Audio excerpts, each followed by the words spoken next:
They are, in many respects, providing us, Mayor, with some kind of blueprint, really, around how we can get things right. Hopefully, we do get things right. And if that happens, that means a whole lot more people are likely to arrive to receive the vaccine.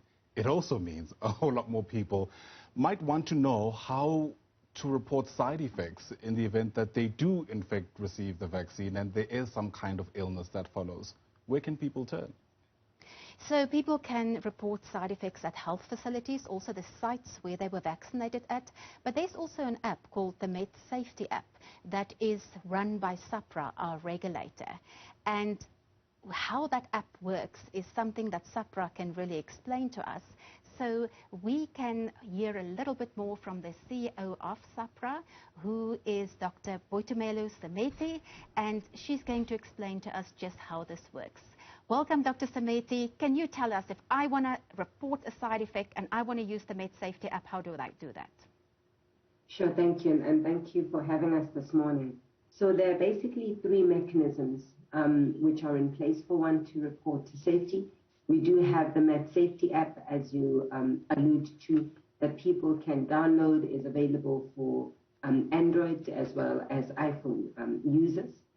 We also encourage the public to go to the healthcare practitioners or go to the sites where they were vaccinated and report the side effects.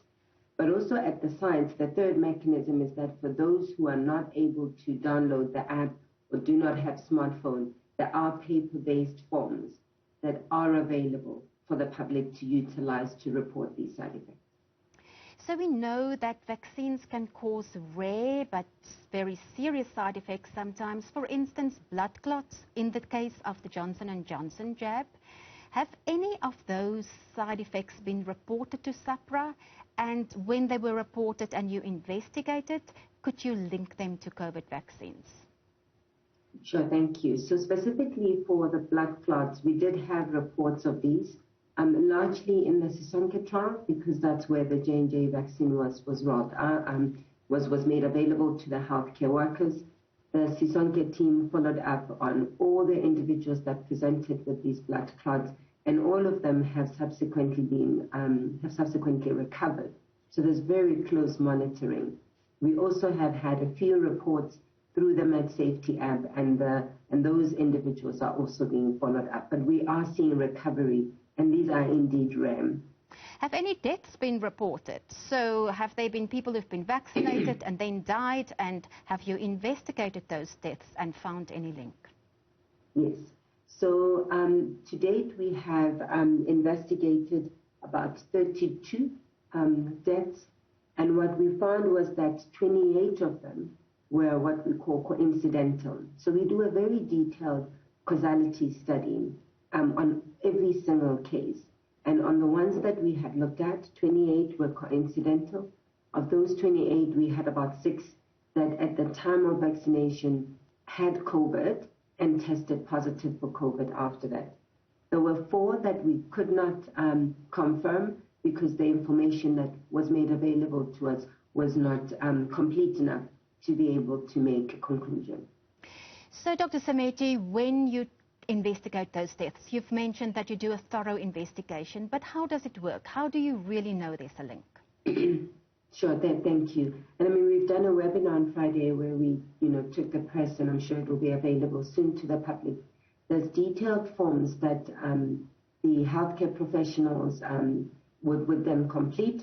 And in these forms, we would require, for example, was the individual on any other medication that we need to be aware of?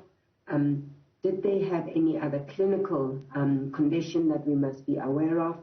And there would be an autopsy that is done for each individual. So there's a lot of background information we need. And once we have that, we then put together, there is a committee called NICEC. Yes. This is the National Immunization Safety Expert Committee, which is a committee of clinicians and statisticians, and they would then look at that data and do a detailed assessment on every single case. Dr. Semete, lastly, if people don't have access to the internet, how do they report such a side effect or death that they want to have investigated? Sure. We also have a call center that we're running in partnership with the Department of Health. In the past, we received the feedback that it takes long for them to report in the call center, So now in terms of the directions that are provided, there is a specific number. So they call the call center and they'll be redirected directly to where they can report the call center. We have indicated this number on our website, on the press release that we issued on Friday, but I'm also happy to maybe indicate this number to yourselves. There we have the number on the screen also that you can call, and that was Dr. Boitumelo Semete, who is the CEO of the South African Health Products Regulatory Authority, Sahpra.